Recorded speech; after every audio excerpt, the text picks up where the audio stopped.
Hello and welcome to my channel. I hope you enjoy this story. I'm going to try and upload a new story each day. The Silent Orchestra. Holly Arnold had never imagined that she would inherit anything of value. Her life on the Isle of Wight had been quiet, almost lonely, since the death of her parents.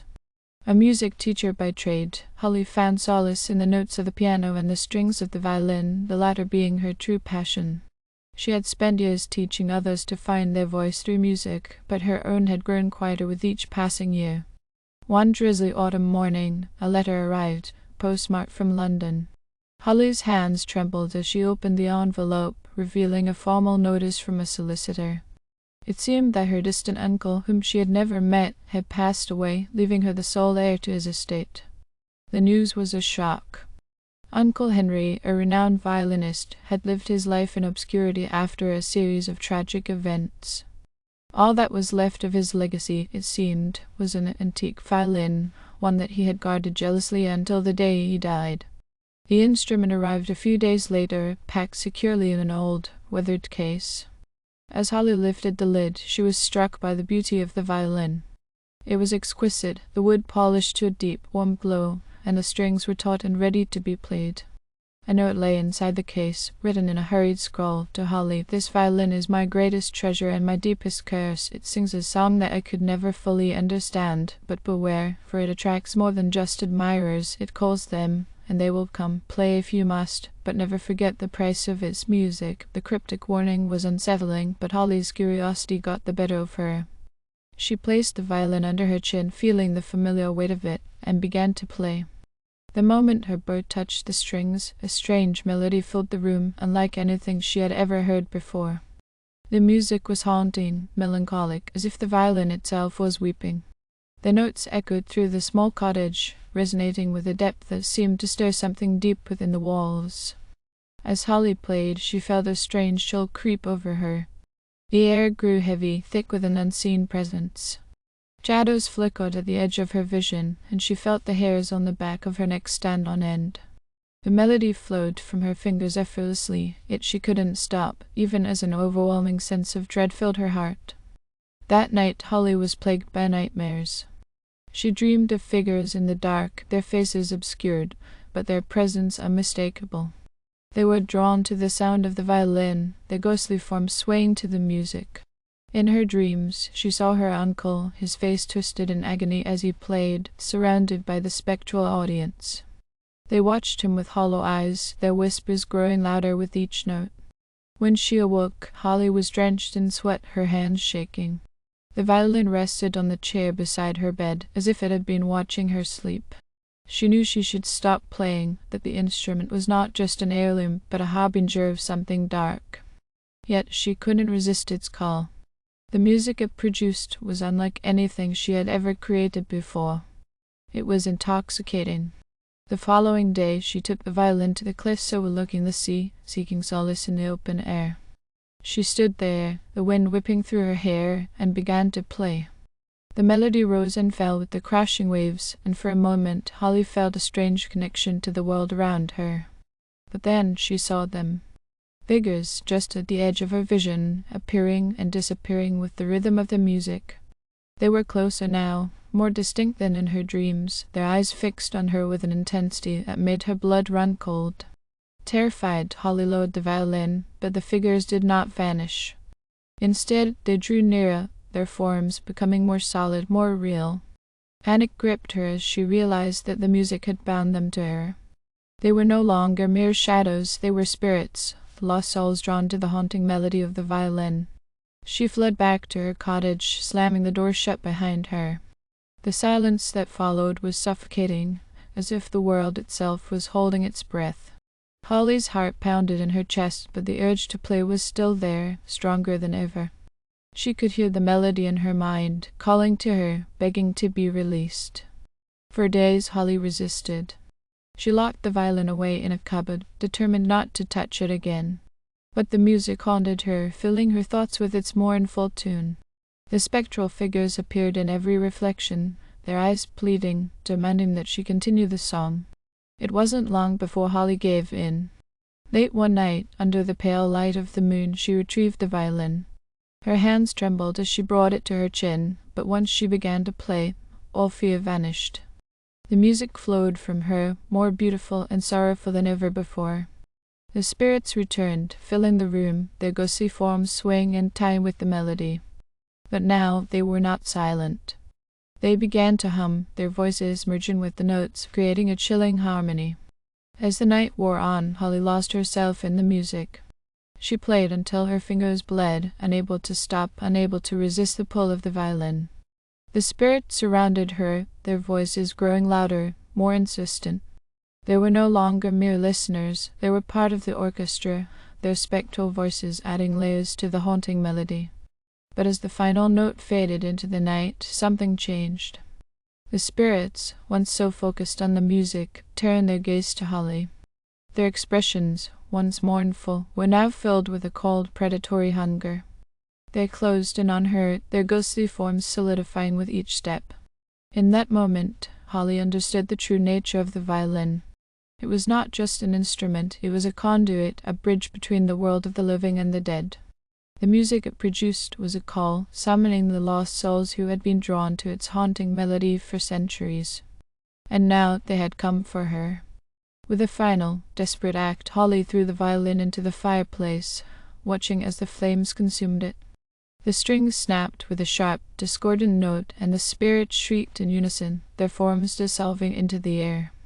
The room fell silent, the only sound the crackling of the fire. Exhausted and terrified, Holly collapsed to the floor, tears streaming down her face. The violin was gone, its cursed music silenced forever. But as she lay there, the last remnants of the flames flickering out, she knew that she would never truly be free. The music, the haunting melody that had ensnared her, would always be with her, a ghostly echo in the back of her mind. And she would always wonder, in the deepest, darkest hours of the night, if the spirits were still out there, waiting, listening for the song that would bring them back. The silent orchestra was never truly silent.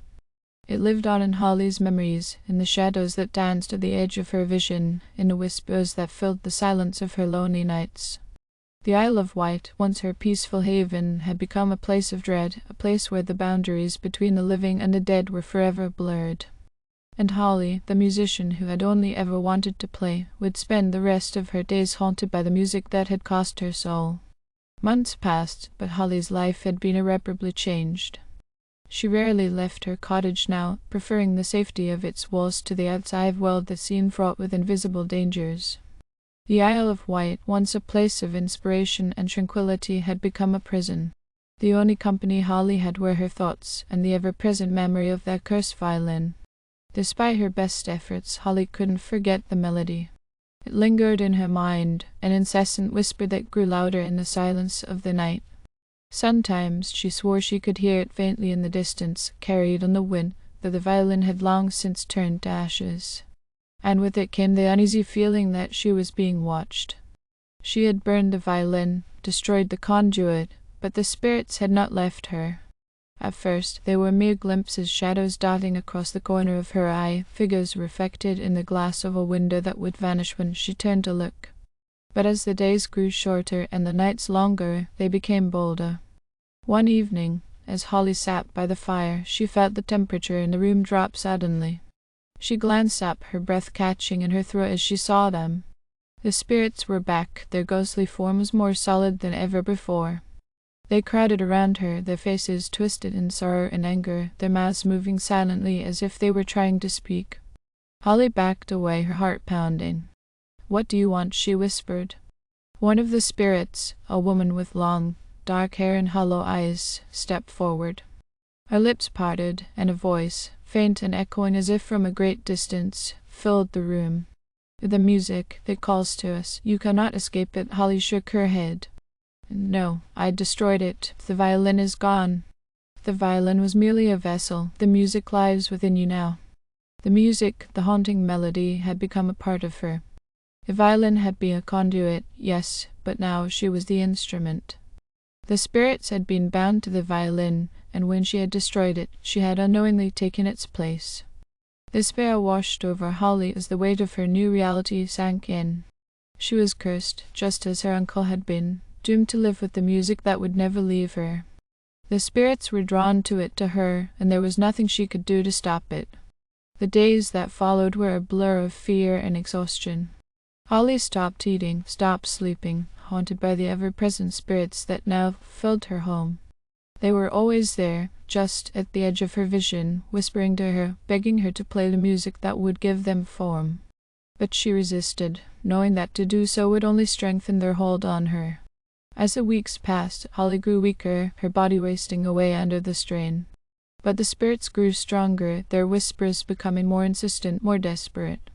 And as much as she tried to ignore them, the music within her began to swell, demanding to be released. One cold, stormy night, when the wind howled outside and the rain battered against the windows, Holly finally broke. The spirits had been relentless, their voices filling her head, their ghostly hands reaching out to her, pulling at her, dragging her toward the piano in the corner of the room. Holly stumbled toward the instrument, her body moving of its own accord. She sat down on the bench, her fingers hovering over the keys. The spirits gathered around her, their eyes wide with anticipation, their whispers turning into an eerie, ghostly chant. As if in a trance, Holly began to play. The melody flowed from her fingers, dark and sorrowful, filling the room with a haunting, otherworldly sound. The spirits swayed to the music, their forms becoming more solid, more real with each note.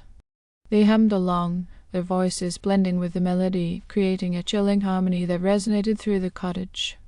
But as the music swelled, something strange happened. The spirits, who had once been mere shadows, began to take on a life of their own. They moved around the room, touching the walls, the furniture, as if testing their newfound solidity. And then, one by one, they turned their gaze toward Holly, their eyes filled with a hunger that made her blood run cold. The music changed, taking on a frantic, discordant tone. Holly's fingers flew over the keys, her heart pounding in her chest as she realized she had lost control. The spirits were no longer simply listening, they were feeding off the music, off her. Their forms grew darker, more menacing, their voices rising in a crescendo that drowned out everything else. The air in the room grew thick, oppressive, as if the very walls were closing in on her. Holly's vision blurred, her head spinning as the music reached a fever pitch. And then, with a final, deafening note, everything went silent. Holly collapsed onto the piano, gasping for breath. The spirits were gone, their forms dissipating into the air like smoke. The room was dark, the fire in the hearth long since extinguished, leaving only cold ashes. The only sound was the wind howling outside, and Holly's own ragged breathing. But the silence didn't last. A soft, almost imperceptible sound reached Holly's ears, a low hum, like the resonance of a single violin string. She lifted her head, dread filling her as she realized it was coming from within her. The music, once external, had taken root inside her, embedding itself into her very being. Holly screamed, a sound of pure anguish and terror, as the realization hit her with full force. The violin had been destroyed, but the curse had not been lifted. She was the music now, a living, breathing conduit for the spirits that had been drawn to it, and they would never leave her. The days that followed were a nightmare. Holly couldn't stop hearing the music, even in her sleep.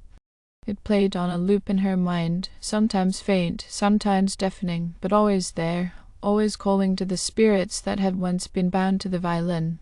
The cottage became a prison, the walls closing in on her as the music consumed her mind. Desperate, Holly sought help. She visited doctors, priests, anyone who might have an answer, but no one could understand the torment she was going through. The spirits, the music, the curse, it was all invisible to them, as if she were trapped in a nightmare from which there was no escape. One night, after another failed attempt to silence the music with medication, Holly made a decision. There was only one way to end the curse, one way to stop the music for good. She could no longer live like this, haunted by the spirits, tormented by the unending melody that had become her life. With a heavy heart, she made her way to the cliffs where she had once played the violin. The sea roared below, the waves crashing against the rocks, but the sound was drowned out by the music that filled her mind. She stood there, on the edge, looking out at the dark, churning water, the wind whipping through her hair. In that moment, Holly felt a strange sense of peace. The music was still there, still calling to her, but she knew it would soon be over. She closed her eyes, took a deep breath, and stepped forward. As she fell, the music reached its crescendo, a final, haunting note that echoed in her mind as the cold water enveloped her. And then, at last, there was silence. But the story doesn't end there. For weeks after Holly's disappearance, the people of the Isle of Wight spoke of strange occurrences near the cliffs. Fishermen reported hearing a faint melody carried on the wind, a haunting tune that seemed to come from nowhere. Some claimed to have seen a figure standing on the edge of the cliffs, a woman with long, dark hair, her face turned toward the sea. And those who ventured too close to the edge would swear they could hear, too, the sound of a violin playing a sorrowful, haunting melody that filled the air, a melody that would stay with them long after they had left the cliffs. The Silent Orchestra had claimed another musician. And now the music lived on, carried by the wind, calling to anyone who would listen, luring them closer, drawing them in. For the music never truly dies. It waits, patiently, for the next soul to play its haunting tune, the next musician to join the silent orchestra, to take their place among the spectral audience that listens in the dark. And on nights when the wind blows just right, when the air is thick with the promise of a storm, you can still hear the sound of a violin playing a melody so beautiful, so sorrowful, that it draws you in, just a little closer, until you find yourself standing on the edge, listening to the music that never ends. For the Silent Orchestra is always looking for new members. And once you hear the music, once it finds you, there is no escape. Thank you for listening. I hope you enjoyed this story. Please don't forget to like, and even better, like and subscribe. Thank you very much, and I hope you have had or have a great day.